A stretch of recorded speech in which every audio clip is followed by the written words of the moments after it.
Eu me considero, mal e porcamente, homem. Ou seja, tem aquele famoso verso, sucede que canso de ser um homem. É do Neruda, parece. Acontece que eu me canso de ser um homem.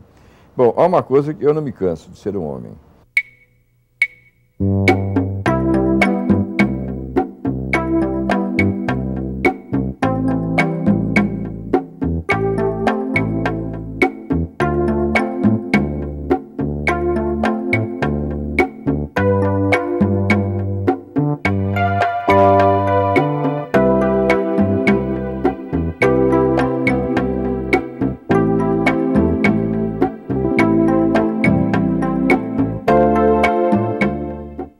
Pedi demissão no Correio da Manhã, em 1965, viajei, fiquei um tempo no exterior e quando voltei não tinha mercado de trabalho para mim.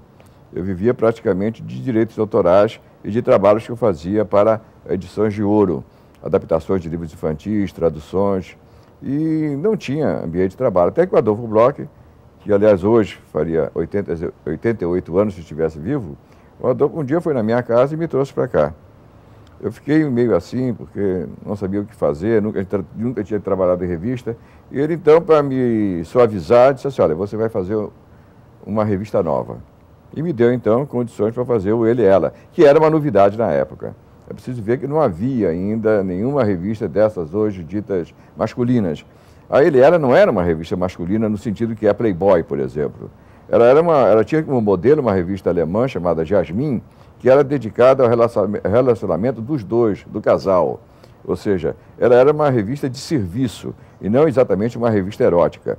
Mas, com o tempo, ela foi se transformando, mesmo porque as concorrentes lançaram Playboy, Status e outras, então, ela, com o tempo, se transformou em revista erótica, revista masculina. Mas no início não foi. Ela me deu muito prazer. E foi uma revista que, no início, assim, teve um grande impacto no mundo editorial brasileiro.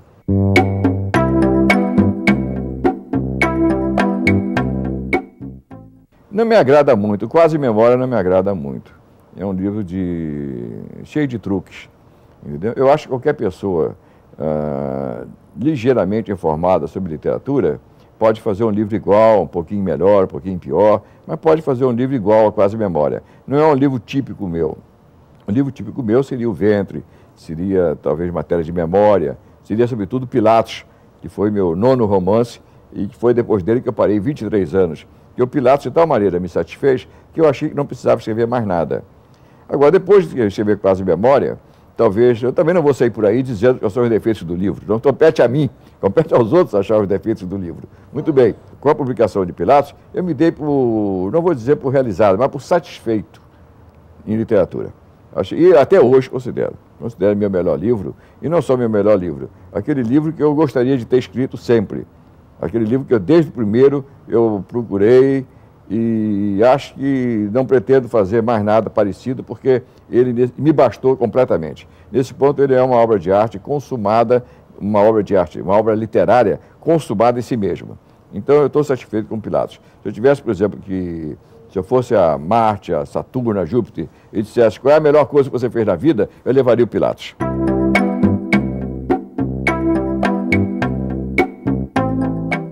Gênero? Sim, na literatura, sim, o romance, né?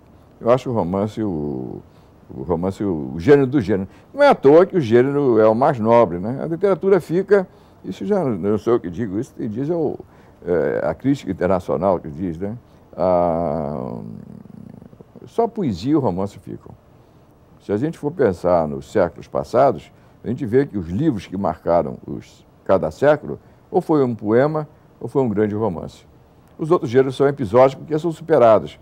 O próprio teatro pode ser encarado ora como romance e ora como poesia. Mas o ensaio, por exemplo, o ensaio é superado porque dificilmente o ensaio fica.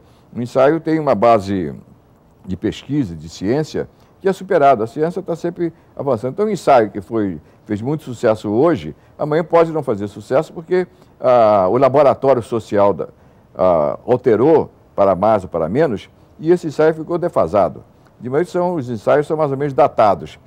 Um bom romance, um romance obra-prima, um romance como, por exemplo, o Guerra e Paz, do Tolstói, o Crime e Castigo, o Madame Bovary, Educação Sentimental, enfim, esses pesos pesados, como também os grandes poemas, poema do Eliot, poema do Virgílio, poema do Horácio, ficam. É o que a humanidade caminha tendo essas referências. Geralmente, ou é um romance ou é uma poesia.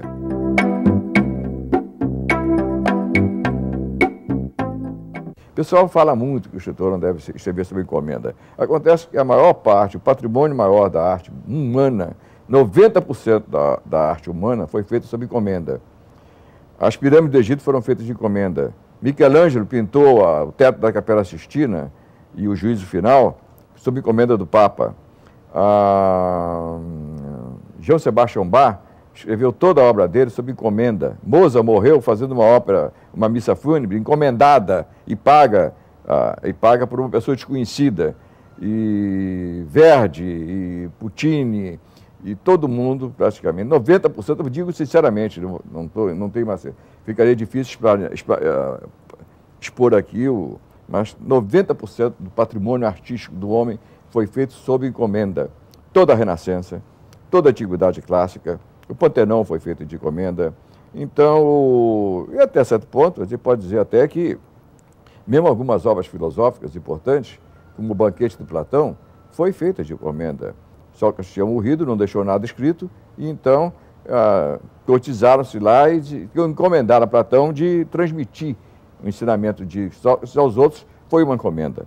Então, o escritor deve ser encomendado. A encomenda, em absoluto, não. A acusação é o seguinte: quem escreve de encomenda está sendo venal. Não, não é venal de jeito nenhum. Se fosse assim, o Miguel Ângelo seria venal.